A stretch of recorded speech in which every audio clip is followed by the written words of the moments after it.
에도 이제 뭐 부산에 또 우리나라에도 많은 이 폭염으로 인한 어려움이 계속되고 있는데 이 모든 것들을 하나님께서 우리에게 마태복음 24장에 보면 있어야 하는데 이게 시작인가요? 끝인가요? 네, 우리에게 하나님께서 이러한 있을 일들을 알려주셨습니다.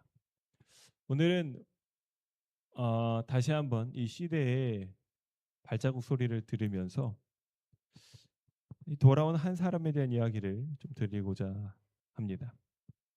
누가복음 17장에는 10명의 문둥병자가 있었어요. 근데 예수님께서 이 사마리아에서 사마리아와 갈릴리 사이의 한 마을로 이제 들어가셨습니다. 예루살렘을 향해 내려가고 계셨어요. 근데 10명의 문둥병자가 와서 예수여 우리를 불쌍히 여기소서 이야기했습니다. 그래서 예수님께서는 그 10명의 문둥병자에게 가서 제사장들에게 너희 몸을 보이라 말씀하셨어요. 그래서 이 문둥병자들이 고침을 받지 않은 채로 제사장들에게 달려가는 중에 병이 나았습니다. 그래서 오 신기하다 그러면서 제사장에게 더욱 기뻐 달려갔죠. 그렇게 9명은 달려갔어요. 그런데 달려가다가 한 명은 자기 몸이 나은 것을 보고 다시 되돌아와서 예수님 앞으로 왔습니다. 그래서 그 한 사람이 자기를 고쳐주신 예수님께 감사하며 하나님께 영광을 돌렸어요. 예수님께서 이렇게 말씀하셨어요. 10사람이 다 깨끗함을 받지 않았느냐? 그 9은 어디 갔느냐? 물으십니다. 이 사람은 사마리아 사람이었어요. 그리고 예수님께 감사를 표하지 않은 9명은 유대인이었어요. 오히려 유대인이 하나님에 대해서 더 잘 알고 그가 받은 축복에 하나님께 감사를 돌렸어야 함이 마땅한데 그들은 자기가 나은 것을 기뻐하며 제사장에게 얼른 갔습니다. 그리고 이 한 사람만 되돌아와서 예수님께 감사를 드렸는데 그는 사마리아 사람이었어요. 우리가 한번 생각해 보고자 합니다. 뭐 그가 유대인이었던 건 유대인이었든지 사마리아인이었든지 그것이 중요한 것이 아니라 하여튼 10명이 있었는데 9명은 그냥 갔고 한 명은 돌아왔다는 거죠. 그래서 감사하다고 인사를 드리는 거예요. 그럼 제가 이런 질문을 드리고자 합니다. 9명의 유대인 나병 환자들은 육신의 병을 고치는 기적의 은혜를 누렸어요. 근데 뭐 했어요? 감사하러 돌아오지 않았어요. 우리 은빈이 우리 누구보다도 오늘 먼저 와서 준비했기 때문에 우리 은빈이에게 이 질문을 드립니다. 9명은 은혜를 누렸지만 문둥병이 낫는 은혜를 누렸지만 감사로 돌아오지 않았어요. 그럼 질문입니다. 이들은 왜 감사하지 않았을까요? 혹시 하나님의 은혜가 부족해서 감사하지 않았을까요? 문둥병을 고쳐주신 예수님의 은혜가 별로 충분하지 않아가지고 돌아와서 감사하지 않았을까? 이제 이걸 여쭙는 거예요. 어떻습니까? 은빈이. 문둥병자 입장에서 한번 생각해 본다면. OX. X. 은혜는 충분했어요? 좋아요. 우리 이것만 인정한다면 우리도 똑같은 이야기를 할 수 있을 것 같아요. 우리가 하나님께 감사하지 않는 순간이 있을 수 있죠. 그렇다면 우리는 왜 감사를 안 하는가? 그럼 이제 다시 질문해 보는 겁니다. 하나님께서 나에게 주신 은혜가 조금 부족했나 하는 거죠. 뭐 왜 감사하지 않았겠습니까? 정신이 없으니까 감사를 안 하는 거죠. 그런데 우리가 여기서 생각해 볼 중요한 부분이 있습니다. 어쨌거나 그 한 명은 병에서 나음을 입은 사마리아 사람은 한 명은 예수님께 와서 감사를 드렸어요. 자, 그 감사를 한 후에 그 사람의 삶에는 어떤 변화가 생겼을까요? 이게 감사하는 자의 특권이에요. 여러분 보세요. 그 9명 그냥 가수입니다. 근데 한 명은 돌아왔어요. 그리고 예수님께 무릎을 꿇고 하나님께 영광을 돌리며 감사를 표했는데 그는 예수님과 이렇게 돌아왔을 때 예수님과 개인적인 관계가 맺어진 거예요. 그 전에는 그냥 이 자기의 이득을 보는 거예요. 나을 수 없는 병이었는데 예수님께서 고쳐주셔서 이제 자기의 병이 나은 거예요. 그것이 끝이. 그러나 이 돌아온 사람은 어떻게 돼요? 예수님을 개인적으로 만난 거예요. 그 예수님이 자기 주인이 된 거예요. 이 사람은 이제 예수님의 말씀을 듣고 그 말씀에 순종할 충분한 이유가 생긴 거예요. 그 순종의 이유가 무엇이에요? 예수님과의 개인적인 관계가 맺어진 거예요. 여러분 우리가 하나님께 감사하는가? 하나님이 나에게 주신 삶에 하나님께 영광을 돌리는가? 이것은 어디까지 이어지는 것이냐면요.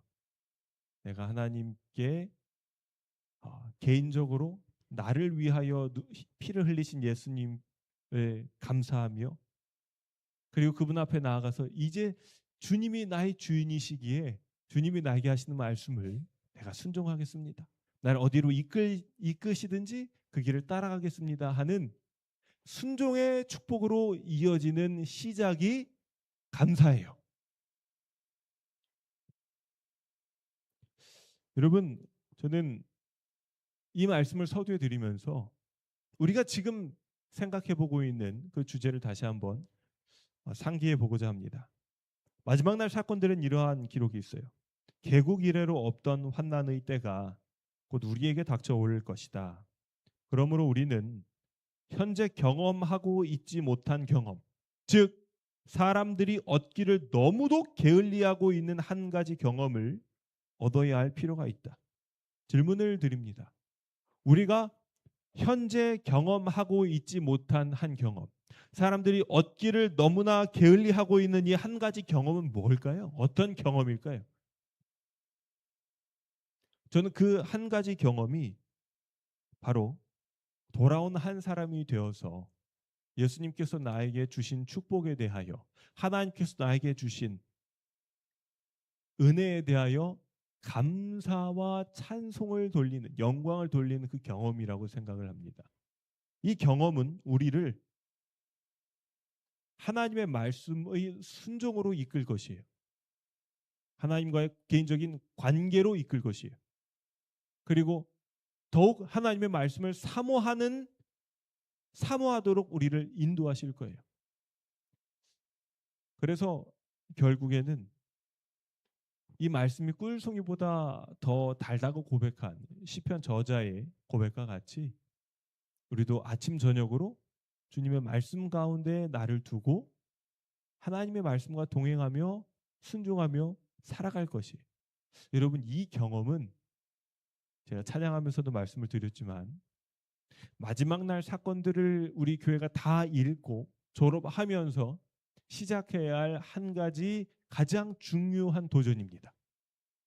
조석 예배, 매일의 제사, 타미드라고 하죠. 이것이 될 때 우리의 삶이 예배가 되고 예배가 우리의 삶이 되는 것 같아요. 이 구호는 제가 대학교 때 이해가 되지 않았던 한 가지 구호였어요. 삶이 예배요. 예배가 삶이다. 그게 뭔가? 제가 이 경험을 이번 재림연선에 가서 하게 된 것 같아요. 아침 저녁으로 예배를 드리면서 말씀 가운데 사로잡혀서 하나님의 은혜를 바라보는 것 외에는 다른 것을 할 수 없게 되어버린 나. 다른 생각을 하려고 해도 자꾸 하나님의 은혜로 돌아와요. 왜냐하면요. 아침 저녁으로 1시간 반씩 말씀을 들으니까 그렇게 될 수밖에 없어요.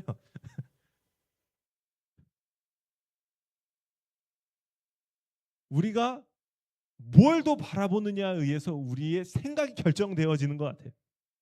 우리 마음에서 흘러나오는 것은 우리 마음으로 들어오는 것에 의하여 결정이 되는 것 아니겠습니까? 우리가 말씀으로 나를 사로잡는 것이 정말 말씀에 사로잡히는 방법인 것 같아요. 그리고 그것이 아침과 저녁으로 주님의 말씀에 우리가 사로잡히는, 그걸 듣고 보고 묵상하는 바로 이 변화를 통하여 이루어지는 것이죠. 그래서 제가 유민숙 집사님께 부탁을 드렸습니다. 집사님, 새벽마다 집사님께서는 말씀을 보시지 않으십니까? 그 말씀을 우리에게 좀 나눠 주십시오. 그래서 집사님께서 새벽에 이제 말씀을 보시고 카톡방에 이 말씀 올려 주시는데, 이것은 이제 첫 번째 변화입니다. 그런데 앞으로 이제 우리 교회의 그렇게 외부 목사님께서 주시는 말씀을 통하여 은혜를 받는 것도 이제 아주 좋아요. 그게 첫 번째 방법이고, 두 번째 방법은 우리 자체적으로 우리가 함께 이 다음에 읽을 부조와 선지자 말씀을 매일 묵상하고 또 그것을 함께 나누는, 또 우리 교회의 방법으로 하는 것도 또 하나의 방법인 것 같아요. 그래서 이제 기대하고 있습니다. 예수님의 재림장을 우리가 이번 주에 묵상했고, 이제 다음 주인가요, 바로? 그리고 이제 이 변화를 위해서 제가 이 센터의 아이들을 위한 프로그램을 만들었어요. 그래서 그 프로그램을 한번 테스트해 보면서 꽤나 아이들이 잘 적응하면서 쓰는 것들을 보게 됩니다. 이렇게 우리 교회에 또 적용하면 좋겠다는 생각을 하는데, 여러분 이 경험이 참 필요한 것 같아요. 그리고 오늘 말씀을 통하여 더욱 우리가 말씀에 사로잡히는 것이 정말 필요하다는 것을 함께 좀 느끼게 되시기를 바랍니다. 여러분 성경에는 뭐 여러 재앙이 있지만 특별히 마지막 날의 재앙은 두 재앙으로 나뉩니다. 기준이 있어요. 기준은 무엇일까요? 뭘 전후로 이렇게 나뉘는 걸까요? 하나는 인치는 사업이 진행되고 있는 때, 그때가 언제예요? 지금이죠. 하나님의 인치는 사업이 맞추지 않을 때, 중보를 우리 예수님께서 우리를 위한 제사장으로서 여전히 중보를 드리고 계시는 바로 이때, 지금이 이때 내리는 재앙들이 있어요. 이것이 마태복음 24장에 있는 환난과 재난과 기근과 어려움들이에요. 두 번째 재앙은 뭘까요? 예수님께서 중보 사업을 마치시고 인치는 자가 정해지고 천사가 내 바람을 놓을 때 이 세상에 일어나는 변화예요. 여기에도 두 가지가 있어요. 하나는 사단이 마음껏 하나님의 백성들을 해하도록 하나님께서 노시되, 단 뭐예요? 그들의 생명은 취하지 못하도록 제한하시는 그러한 재앙이 있습니다. 그리고 두 번째 재앙이 있어요. 이 두 번째 재앙은 첫 번째 재앙에 비하면 아무것도 아니에요.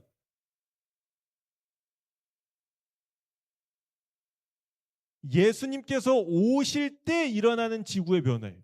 지축이 녹아들고 하늘이 종이장처럼 찢어지며 흘러나가는,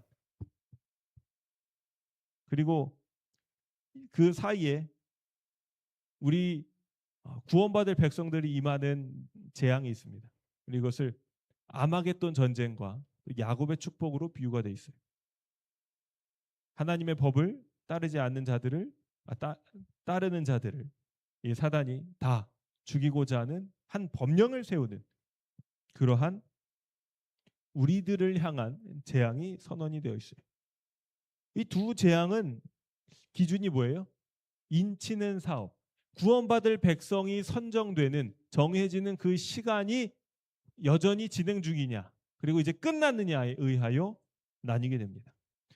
여러분 이 개념을 우리가 이해하는 것은 참 중요해요. 우리 마지막 날 사건들에 있는 말씀을 보도록 하겠습니다. 나는 성소에서 예수님의 사업이 맞춰지는 그때에 마지막 7 재앙이 내릴 것과 그때까지는 내 천사가 내 바람을 붙들고 있는 것을 보았다.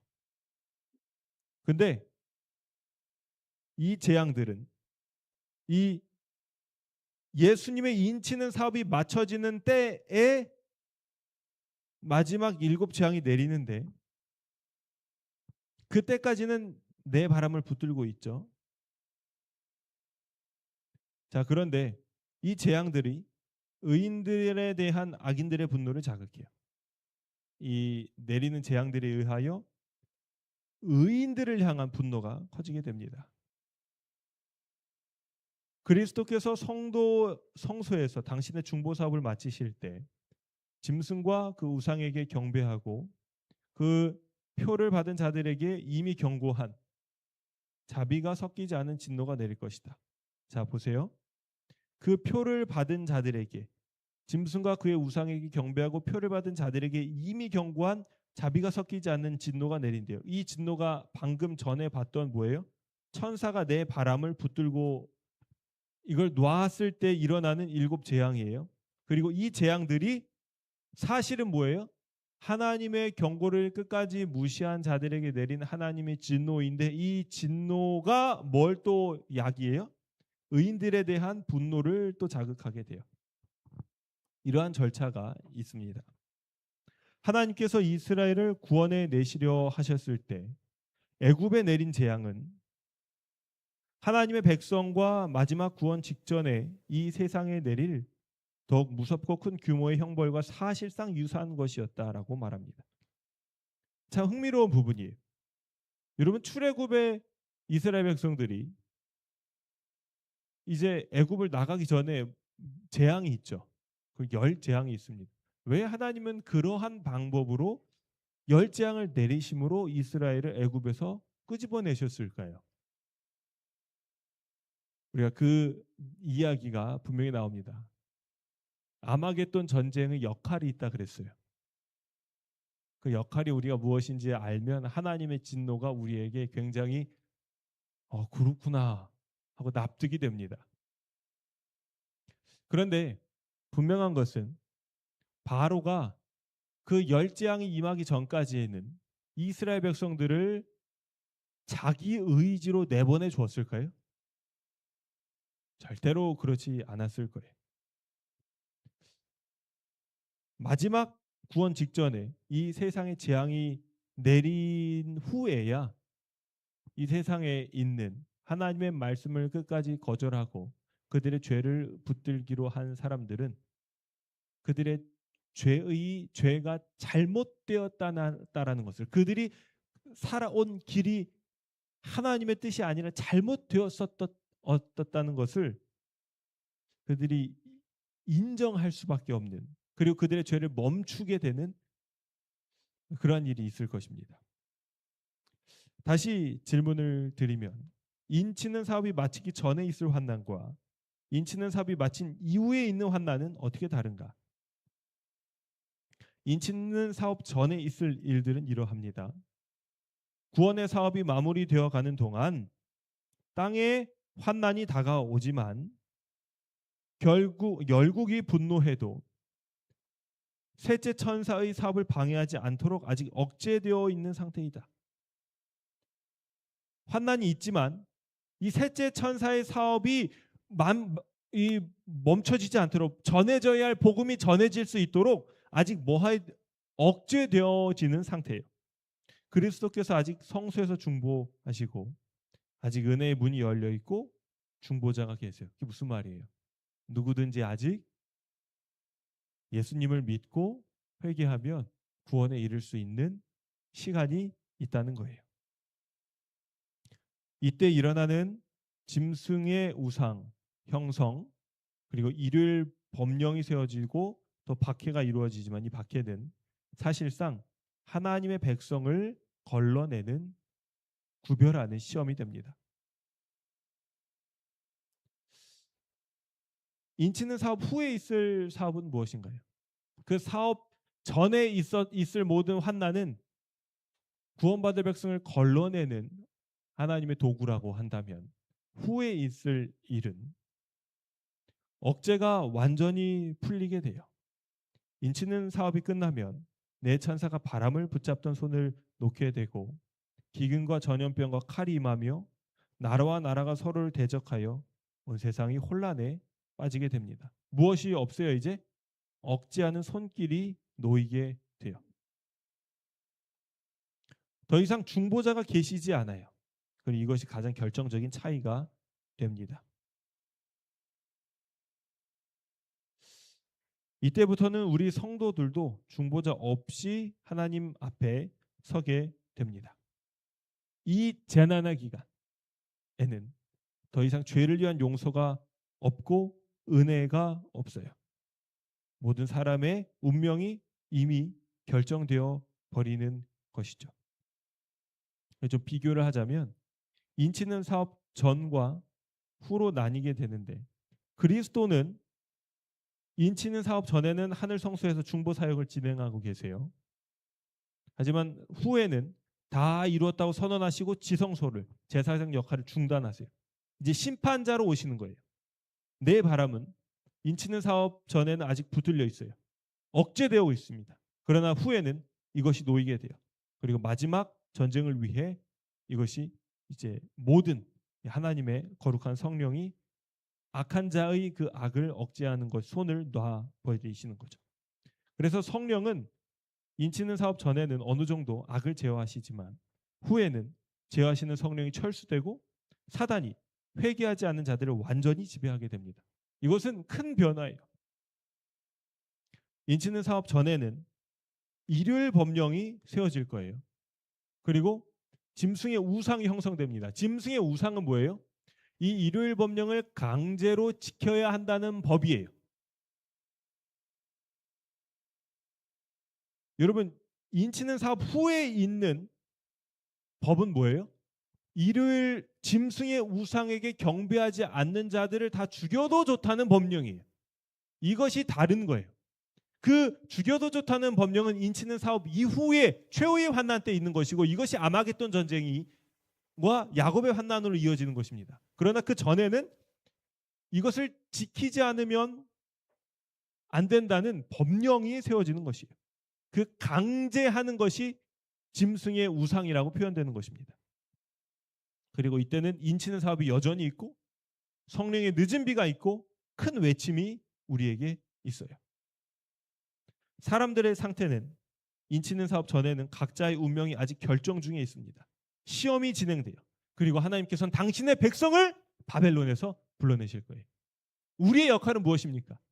우리는 바벨론에서 이제 정신 차려야지. 이때 하나님의 백성으로 참여하는 것이 아니라 우리는 이 경고의 기별을 전하는 역할을 맡은 하나님의 백성들이에요. 그리고 인치는 사업 후에는 모든 사람의 운명이 이제 확정되어지게 됩니다.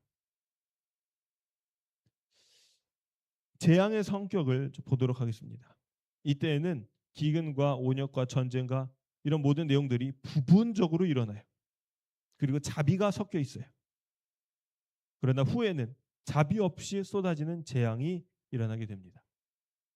그러니까 이러한 때에 우리가 인치는 사업 전이든 인치는 사업 도중이든 아니면 마칠 때든 간에, 여러분, 우리 그리스도인들은 어리석은 양들이에요. 우리 자신의 지혜를 신뢰하지 않고 우리를 인도하시는 예수님을 쫓아가는 양들입니다. 그래서 어린 양이 어디로 인도하시든지 따라가요. 예수님께서 우리에게 자기 자신을 양이라고도 표현하세요. 그리고 목자로도 표현하세요. 예수님이 우리를 양으로 표현하실 때는 우리를 위해 대신 죽임당하신 하나님의 어린 양으로 우리를 표현하시는 거고, 목자로 우리를 표현하실 때는 그 잃어버린 한 마리 새끼 양을 어떻게 해서든 찾아내는 정말 양을 사랑하는 목자로 우리에게 나타내실 때 목자로 표현하세요. 우리는 하나님의 양입니다. 그리고 목자가 어디로 인도하든지, 근데 심지어 어디로까지 인도해요? 사망의 음침한 골짜기로 인도할지라도 우리는 그 사망의 음침한 골짜기의 위험을 보는 것이 아니라 우리를 인도하시는 우리의 목자를 바라보고 그 골짜기를 지나가는 거예요. 그 사망의 음침한 골짜기가 이 6째 재앙입니다. 그리고 7째 재앙이 아마겟돈입니다. 그러나 우리는 이것을 보는 것이 아니라 우리를 인도하시는 예수님을 바라보는 것이죠. 한 할머니가 택시를 타셨어요. 그래서 이 아저씨가 할머니 어디 가시나요? 이렇게 물어봤습니다. 할머니가 뭐라 그래요? 그래, 내 경상도 가시나다. 그랬어요. 택시기사가 뭐라 그랬어요? 어디 가시나요? 그러니까 내 경상도 가시나다. 그랬습니다. 이걸 뭐라 그래요? 오해라고 합니다. 제가 이 일본어 학원에 다닐 때가 있었습니다. 2007년인가인데 그때 예배를 같이 이제 일본어 선생님들이랑 드리고 마치는 찬미를 불렀어요. 내 주님 오시리 확실히 오시리. 근데 그 옆에 같이 참여를 부르는 선생님들이 웃는 거예요. 일본 선생님들이. 그래서 왜 웃냐 이렇게 물어봤어요. 그랬더니 내 주님 오시리 할 때 그 오시리가 일본어로 오시리가 엉덩이래요. 그래서 내 주님 오시리 하면 일본 사람들 귀에는 뭐라고 들리겠어요? 그걸 생각하고 웃었다고 합니다. 오해가 있어요. 이렇게 하면 이렇게 알아들어야 되는데 이렇게 하면 어떤 상황에서든 아니면 자기의 어떤 배경에 의해서든 그것이 잘 전해지지 않고 왜곡되어서 다른 생각으로 이제 전달되는 거죠. 이것을 오해라고 합니다. 하나님께서 이스라엘 백성들에게 물을 끊으셨어요. 자, 이스라엘 백성들이 이제 곧 가나안에 들어갈 것이기 때문에 하나님께서 물을 끊으셨어요. 하나님께서 이 물을 끊으신 것은 무엇이었냐면 이제 곧 이 이스라엘 백성들이 40년 동안 방황했던 그 여정이 끝나고 이제 가나안에 들어가서 직접 그 안에 있는 샘물을 마실 것이란 하나의 표징이었어요. 좋은 거예요? 안 좋은 거예요? 이스라엘 백성들은 이 하나님의 뜻을 오해했어요. 어떻게 오해했는가? 자, 보겠습니다. 하나님께서는 그들이 가나안 땅이 거의 다다랐음을 알리시고 그들의 믿음을 시험하여 기쁨으로 가나안 입성을 준비하도록 이 기적을 그치신 것이었어요. 반석에서 물이 나오는 것을 멈추셨어요. 그러나 백성들은 약속의 땅에 들어가는 은혜와 기쁨을 바라보며 믿음으로 하나님을 신뢰하기는커녕 상황이 바뀌자마자 곧바로 불평과 원망을 터뜨렸어요.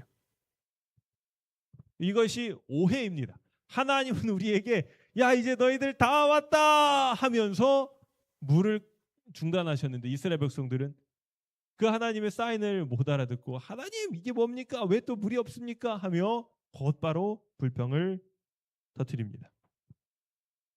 여러분 우리는 하나님의 의도를 잘 알아야 돼요. 보세요. 무화과 나무의 비유를 알라 이렇게 말씀하십니다. 그 가지가 연하여지고 잎사귀를 내면 여름이 가까운 줄 아나니 이와 같이 너희도 이 모든 일을 보거든 인자가 가까이 곧 문 앞에 이른 줄을 알라 말씀하셨어요. 이 모든 일이 뭐예요? 우리가 지금 보고 있는 그리고 우리가 지금 배우고 있는 그리고 지금까지 말씀으로 읽었던 7 재앙 그리고 그 전에 있을 일을 휴업령이 세워지고 또 이 많은 일들이에요. 마태복음 24장에도 기록된. 근데 이걸 보면 이제 뭘 해야 돼요? 인자가 가까이 이른 줄 알라. 이것은 좋은 거예요, 안 좋은 거예요? 하늘 갈 때가 다 된 줄 알라. 이 땅이 더 이상 우리의 집이 아니기 때문에 하나님께서는 이 땅에 우리의 애착을 끊으시기 위하여 하나씩 우리의 소유들을 파괴하십니다. 그걸 허락하세요. 하나님이 직접 파괴하신다는 말씀은 사실은 잘못되는 거예요. 사단이 그의 활동을 할 수 있도록 하나님께서 허락하십니다. 우리가 이것이 이루어질 때 야 이것도 잃어버리고 저것도 잃어버리면 야 이제 하늘 갈 때가 됐나 보다 하며 우리의 믿음을 세울 때인 것이죠. 이것이 하나님께서 우리에게 주신 이 의도예요. 이 일을 허락하신 의도. 그래서 요한복음은 이렇게 기록하십니다. 지금 일이 일어나기 전에 너희에게 말한 것은 일이 일어날 때에 너희로 믿게 하려 함이라 그랬어요. 이미 우리에게 말씀하시고 그 일이 일어나면 그런 줄 아는 거죠. 우리가 믿음을 갖는 거죠. 우리가 요즘에 뭐 TV만 틀면 여러 문제가 있습니다.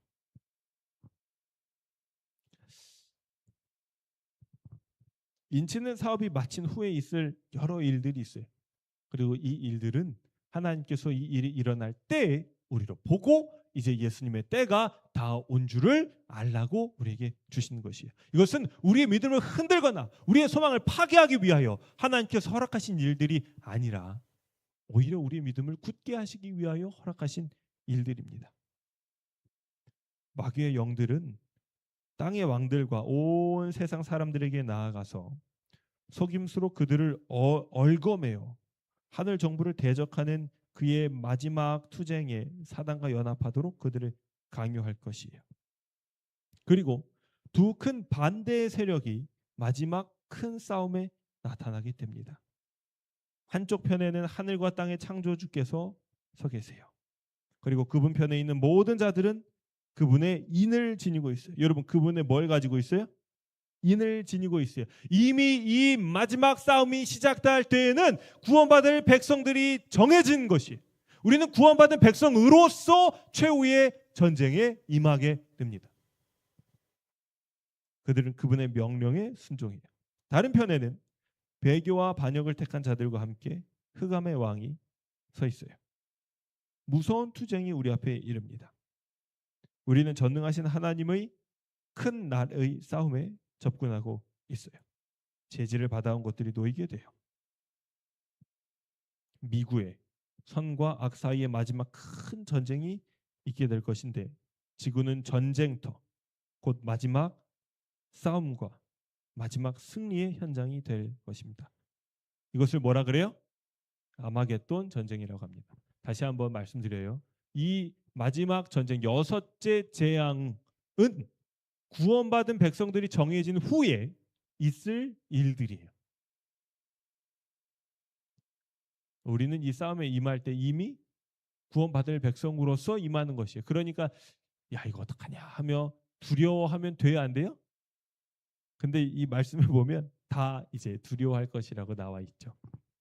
온 세계가 이제 문제의 이 편이 아니면 저 편에 속하게 될 것이다.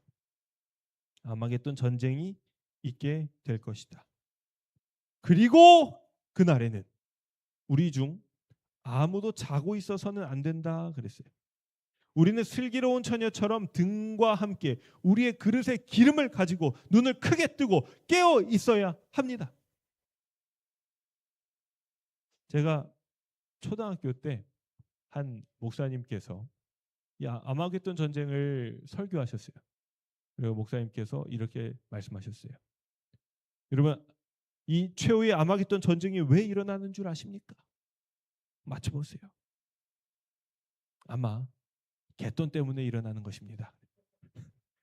뭐 때문에? 그래서 뭐를 들지 말라고 하셨냐면 이 개를 들지 말라고 하셨어요. 우스갯소리이지만 마지막에 우리가 든 개를 못 받을 수도 있어요. 이 개는 뭘까요? 뭐 적금일 수도 있고요. 연금일 수도 있겠죠. 근데 지금 그게 중요한 게 아니에요. 우리가 슬기로운 처녀처럼 등과 함께 우리의 그릇에 기름을 가지고 졸지 말고 눈을 크게 뜨고 깨어 있어야 돼요. 자, 질문 하나 드립니다. 슬기로운 처녀들이 소유한 그 기름은 딱 알맞은 기름일까요? 아니면 여분의 기름이었을까요? 여러분, 그녀들이 처음에 준비한 기름은 다 썼어요. 졸다가 다 썼어요. 그리고 이제 뭐가 필요한 거예요? 비상사태 때 필요한 그 여분의 기름이 필요한 거예요. 우리의 믿음은 지금 있는 상황을 이겨내기에 딱 알맞은 믿음입니까? 아니면 이 다음에 어떠한 다른 일들이 일어날 때라도 넉넉히 그것을 견딜 수 있는 여분의 믿음이 있는 것입니까? 여러분, 저는 조그만 것 하나라도 문제가 생기면 바로 마음이 동요가 돼요. 이게 잘 가다가 제가 얼마나 많이 방바닥에 있는 걸 발로 차고 다니는지 모릅니다. 눈을 부릅떴는데도 어떻게 차요? 발가락을 세게 박아요 맨날. 제 엄지 발가락은 하도 박아가지고 다 부러지고 썩었어요.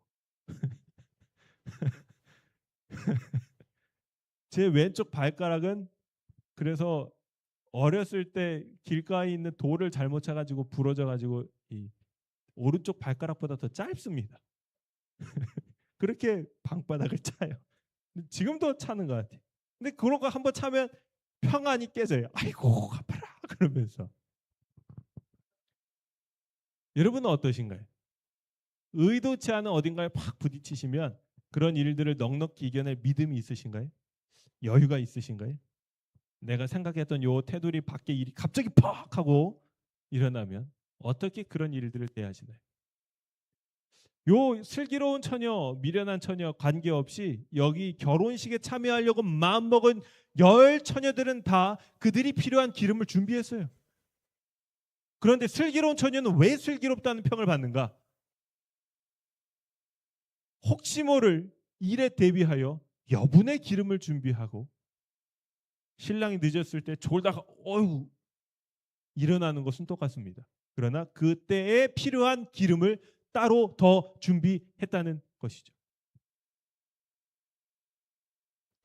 여러분 우리에게 필요한 믿음은 알맞은 믿음이기도 하지만 더 나아가서 여분의 믿음이 필요합니다. 저도 이러한 일들을 참 많이 반성해요. 그리고 한 가지 어떤 심리학적인 부분이지만 우리가 낙천과 낙관에 대한 비교를 하면 좀 더 준비에 도움이 될 것 같아요. 낙천은 뭐냐면 나 잘 될 거야 라는 것입니다. 그래서 기분이 좋아요. 하하하하. 낙관은 뭐냐면 야 이렇게 봤을 때는 이거 안 될 수도 있겠다라는 것을 좀 분명히 인지하는 거예요. 삶의 좋은 점과 안 좋은 점에 대하여 균형지게 인지하고 있는 상태입니다. 그러나 그럼에도 불구하고 그 가운데 감사를 찾고 그 가운데 긍정적인 면을 바라보는 게 낙관이에요. 낙관은 막 이렇게 뭐 기분이 좋을 때도 있겠지만 낙천적인 것처럼 뛰어댕기지는 않아요. 그러나 더 차분하게 다니겠죠. 마지막 시대를 살아가는 우리의 자세는 조금 더 낙관적이어야 하지 않을까. 낙천적인 사람들은 기분이 좋다가 나쁜 일이 생기면 그대로 주저앉아 버리게 됩니다. 기분이 팍 상해버리게 되죠. 그러나 기분이 태도가 되지 않는 것만큼 어려운 게 어디 있겠습니까? 낙관적인 사람들은 그런 것들을 이미 마음에 어떤 무게감을 가지고 있기 때문에 그럴 때 한 번 더 생각할 수 있는 이런 여유라고 하기보다는 이미 눌려 있어가지고 뭐가 또 와도 그것을 팍 꺾이기보다는 이미 눌려 있기 때문에 아 그래 이럴 수도 있지 하며 받아들일 수 있는 여분의 심리적 공간이 있는 것 같아요. 농담으로 아마겟돈은 아마 갯돈 때문에 일어날 것이라고 말씀을 드렸지만 이것은 하나님께서 분명한 이유를 가지고 우리에게 허락하시는 재앙이에요. 그리고 이때에는 성령의 능력이 우리에게 임하여야 합니다. 그리고 여호와의 군대 장관께서 전쟁을 지도하기 위하여 하늘 천사들의 선두에 서실 때 그것을 분별할 수 있어야 돼요. 여러분 이스라엘 백성들이 여리고성을 점령할 때 여호와의 군대 장관이 등장합니다. 이스라엘은 수백만 명이 있었지만 그 수백만 명이 모두 여호와의 군대 장관을 바라보고 직접적인 명령을 받은 게 아니에요. 누가 그 여호와의 군대 장관 앞에 무릎을 꿇었나요? 여호수아가 그렇게 했어요. 왜 그랬을까요? 앞으로 있을 전쟁을 바라보면서 저 눈앞에 있는 저 여리고성을 어떻게 점령해야 될지 참 두려운 마음 가운데 기도하며 있을 때 여호와의 군대 장관이 그의 앞에 나타나 지시하신 거예요. 여러분 우리는 하나님의 백성들입니다. 인을 받은 백성들이에요. 구원이 우리에게 승리가 우리에게 확정되어 있어요. 그럼에도 불구하고 우리는 어떻게 그 길을 통과해야 할지 알지 못해요. 여러분 우리가 하늘 가는 그 길은 장밋빛 이런 고속도로가 아니에요. 사망의 음침한 골짜기입니다. 우리에게 주어진 보증은 그 길이 아름답고 안전하다는 보증이 아니라 그 길을 우리의 목자 되시는 예수 그리스도께서 인도하여 내실 것이라는 보증이에요. 우리가 얻는 승리는 강 건너 불구경처럼 손쉽게 얻어지는 승리가 아니라 그 모든 환난을 직접적으로 통과하는 가운데 우리의 군대 장관이신 예수 그리스도를 따라서 통과하는 가운데 얻어지는 승리예요. 그래서 값진 승리입니다. 그래서 우리가 이것을 바라봐야 돼요. 자, 이 여섯째 재앙과 일곱째 재앙은 맞물려 있습니다. 이 아마겟돈 전쟁만 말씀을 드리고 마치도록 하겠습니다. 그때 예수님이 오시기 전이에요. 내 바람은 놓여졌고 그리고 성도들을 죽여도 좋다는 법령은 세워졌어요. 온 지구는 바다의 물결처럼 아래 위로 요동하며 그 표면은 파괴된다. 땅의 기초 자체가 무너져 버리는 것 같다. 산맥들은 가라앉고 사람들이 거하는 섬들은 자취 없이 사라진다. 죄악으로 소돔과 같이 되어버린 항구들은 사나운 파도에 휩쓸려 간다. 여러분, 이러한 일들이 우리의 삶에 일어난다고 생각한다면 참 두렵습니다. 그런데 우리는 일곱째 대접의 부어짐에 대하여 연구할 필요가 있다는 거죠. 그것이 악의 세력은 싸움이 없이 전쟁에 항복하지 않을 것이라. 그러나 하나님의 섭리가 아마겟돈 전쟁에서 담당할 몫이 있다 그랬어요. 그 몫이 뭐예요? 악의 세력은 싸움이 없이 전쟁에서 항복하지 않을 것이라 그랬어요. 출애굽 때 바로는 열 재앙 없이는 이스라엘을 놓아주고 하나님의 말씀에 순종하지 않을 것이었어요. 열 재앙 없이는 그들이 지금 짓고 있던 죄를 멈추지 않을 것이었어요. 하나님께서는 그들의 죄를 멈추기 위하여 열 재앙을 허락하십니다. 하나님께서는 그들의 이 고집을 꺾고 하나님의 뜻을 이루기 위하여 열 재앙을 허락하셨어요. 하나님께서는 이 사단의 영에 온전히 사로잡혀 당신의 백성들을 공격하는 사람들의 의지를 이 재앙을 통하여 꺾어버리시는 거예요. 이 악의 세력이 이 아마겟돈 전쟁의 싸움이 없이는 하나님의 뜻에 항복하지 않을 것이라 그랬어요. 여러분, 이것이 이 아마겟돈 전쟁의 몫입니다. 역할이에요. 소돔과 고모라는 하늘의 심판이 없었다면 그 죄를 멈췄을까요? 바벨탑은 하나님께서 직접적으로 개입하셔서 그 사업을 막지 않으셨다면 그들이 하고자 하는 일을 멈췄을까요? 노아 홍수 때 홍수로 세상이 멸하지 않았다면 그들의 강팍함과 죄악은 멈춰졌을까? 이들이 하나님의 심판이 없었더라면 영원히 죄를 지었을 것이에요. 죄인을 용서하시고 죄를 미워하시는 하나님께서는 용서의 기회를 그리고 심판을 선언하십니다. 그럼에도 불구하고 죄인들은 죄를 버리기를 원하지 않아요. 그들은 결국 죄와 하나가 되어버리죠. 그래서 그 결과 죄와 함께 멸망을 당하게 됩니다. 만일 이들에게 하나님의 심판이 없었더라면 이들은 죄를 그치지 않았을 것이에요. 그들의 죄를 멈추게 하는 것, 이 세상에, 이 우주에 더 이상 모든 것이 결정된 상황에서 이 죄에서 돌이킴을 입어 회개를 하고 하나님께 더 이상 구원받을 백성이 없는 이 마지막 때, 인침을 받은 모든 백성들이 결정된 이때 하나님께서는 은혜로서 지금까지는 죄인들의 죄를 용납하셨어요. 왜냐하면 그들이 돌아올 수도 있으니까. 그러나 이제는 더 이상 하나님의 자비가 죄인들의 회개를 야기하지 못하게 되는 것입니다. 그때는 하나님께서 죄를 그치실 거예요. 그리고 이것이 아마겟돈 전쟁의 역할입니다. 셋째 천사의 기별이 맞춰지면 복음이 전해지고 인치는 사업이 맞춰지고 그렇게 될 때 세상의 죄인들을 위한 탄원은 더 이상 없어요. 하나님의 백성들은 그들의 사업을 다 이루었어요. 여러분, 그래서 이 사업에 우리가 참여하는 것은 정말 이 우주적 하나님의 이 구원 사역에 우리가 하나님의 파트너로서 같이 쓰임을 받는 것입니다.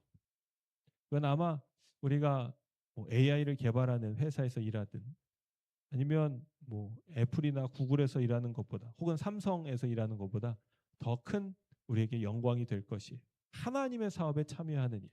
그리고 이곳에 계신 모든 성도님들께서 그 일에 함께 참여하고 계시고 나에게 맡겨진 일을 수행하고 계심을 인하여 감사하게 되시기를 바랍니다. 하나님께서 우리를 쓰고 계신다는 것은 정말 가문의 영광이자 놀라운 일이지 아니겠습니까?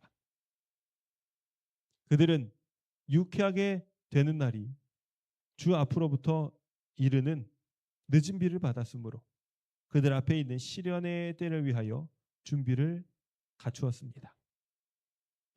여러분, 이 날 우리가 어떻게 설 수 있을까요?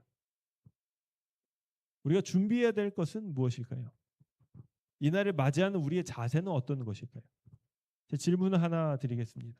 하나님께서는 홍수로부터 노아와 노아의 가족 또 모든 사람들을 구원하시기 위하여 이 방주를 지으라고 말씀하셨어요. 이 방주를 지어가지고 결국 탄 것은 노아와 노아의 가족들 뿐입니다. 여러분, 방주 안에 있으면 구원이 확정된 건가요? 맞죠? 그러나 방주 안에 있는 노아와 노아의 가족들은 야, 이제 다 살았다 그러면서 그 안에서 즐겁게 먹고 놀면서 마시면서 시간을 보냈을까요? 여러분, 그러지 않아요. 말씀을 보시면 그들에게 이 홍수가 너무나 거대하고 너무나 파괴적이었기 때문에 그 흔들리는 방주를 천사가 붙들지 않으면 그 방주마저도 뒤집어졌을 것처럼 그들은 매 순간 두려움과 떨림 가운데 그들의 구원을 이루어 나갔습니다. 여러분, 6월절에 하나님께서 당신의 백성들을 구원하시기 위해서 방법을 가르쳐 주셨어요. 문지방과 문설주에 양의 피를 바르라 그랬어요. 그래서 이스라엘 백성들이 순종하고 그 죽음의 천사가 오기 전에 하나님의 말씀을 순종해서 피를 바르고 그 집안에 들어 있었습니다. 하나님의 약속에 의하면 여러분, 그들은 구원을 받죠. 그 죽음의 천사로부터. 그러나 그들이 그 문 안에 집 안에 들어가 있으면서 야, 내 구원은 보장받은 거야. 이거 뭐 볼 것도 없어. 그러면서 편하게 졸고 편하게 먹고 편하게 놀면서 그 엄숙한 시간을 보냈을까요? 아니요. 죽음의 천사가 그들의 집을 지나갈 때 그들이 떨림과 두려운 마음으로 정말 간절한 마음으로 그 시간을 보냈어요. 주변에서는 장자를 잃은 사람들의 울음소리가 들렸습니다. 여러분, 우리의 구원이 임할 때에도 그와 같지 않겠습니까? 세상에 재난이 임하고 비록 하나님의 구원이 우리에게 약속되어 있지만 우리가 예수 그리스도를 믿음으로 그분의 공로로 인하여 하나님의 인을 받은 상태로 이 모든 환난을 목도하겠지만 우리의 구원이 확증되었다는 것이 우리가 편하게 놀고 편하게 먹고 편하게 마실 수 있는 그런 상태가 되는 것이 아니에요. 예수님께서는 말씀하셨어요. 내가 내 구원받은 백성들을 다 데리고 하늘에서 잔치를 할 때까지는 포도주를 마시지 않겠다고 하셨어요. 예수님께서도 우리를 데리고 하늘을 가실 때까지는 하늘에서 잔치하지 않으십니다. 하물며 우리의 구원이 임박한 때에 우리가 어떠한 마음으로 우리의 구원을 이루어야 하는가? 이것은 엄숙하고도 간절한 마음이에요. 저는 그 마음이 우리가 이 세상을 살아가는 아주 가장 기본적인 태도를 결정짓는다고 생각합니다. 이 세상에서 우리가 추구해야 할 것이 무엇인가? 나의 소원이 무엇이 되어야 할까? 내가 이 땅을 살아가면서 뭘 이루어야 할 것인가에 대한 가장 근본적인 물음을 우리에게 제시한다고 생각해요. 여러분, 지금은 떨림과 경건으로 우리의 구원을 이루어야 할 때예요. 우리 은빈이, 우리 하라, 우리 세계, 우리 함장로님까지 이곳에 있는 모든 전 세대가 다른 연령이지만 같은 시대를 살아가고 있어요. 그것은 우리의 구원을 이루어야 할 때예요. 우리의 믿음의 선배들은 우리에게 이 믿음을 그리고 이 아름다운 터전을 물려주기 위하여 눈물과 헌신으로 고생해 오셨어요. 이것을 이 세대인 우리가 받은 것입니다. 그리고 이 유산을 활용하여서 나는 개인적으로 더욱 어떻게 나의 구원을 이루며 하나님의 구원 사업에 동참해야 할 것인가. 여러분, 우리는 성령을 받아서 참 하나님의 인도하심을 따라 순종하는 삶을 살아야 할 것 같아요. 주님께서 우리를 위하여 큰 구원을 주셨어요. 나는 수많은 사람들이 하나님께 받은 은혜를 가지고 그냥 막 아하하 하면서 살아갑니다. 그러나 오늘 우리는 이 돌아온 한 사람이 되기를 간절히 소망합니다. 주님이 나에게 주신 은혜, 감사함으로 다시 주님 앞에 나아가 하나님께 영광을 돌리며, 그리고 하나님께서 나에게 주시는 말씀을 듣고 개인적인 관계를 맺으면서 하나님의 말씀에 순종하는 삶을 살아가는 한 사람이 있죠. 주님께서 우리를 이와 같이 하나님의 은혜를 바라보며 감사하는 영을 주실 줄 인하여 감사를 드리며 오늘 말씀을 마치도록 하겠습니다. 기도하겠습니다. 거룩하신 하나님 아버지, 주님께서 우리에게 시대의 징조를 알려주시고 또한 우리가 어떠한 마음으로 이 있을 일들을 바라보고 또 아직 이 인치 있는 사업이 마치기 전인 바로 이 때에 이 모든 재난을 통하여 우리 주님의 발자국 소리를 듣고 우리의 마음을 정결케 하고 주님께 나아갈 수 있도록 우리를 촉구하여 주시니 감사합니다. 이 안식일 다시 한번 우리의 목자 되시는 주님의 품에 편히 안겨서 우리의 모든 생사를, 우리의 모든 생업을, 우리의 모든 일들을 주님께 내어 맡기고 오직 오늘은 하나님의 구원의 약속과 하나님의 보호하심의 약속으로 인하여 편히 쉬고 주님의 품에 안겨 감사하는 안식일이 되도록 인도하여 주시옵소서. 예수님의 이름으로 간절히 기도합니다. 아멘.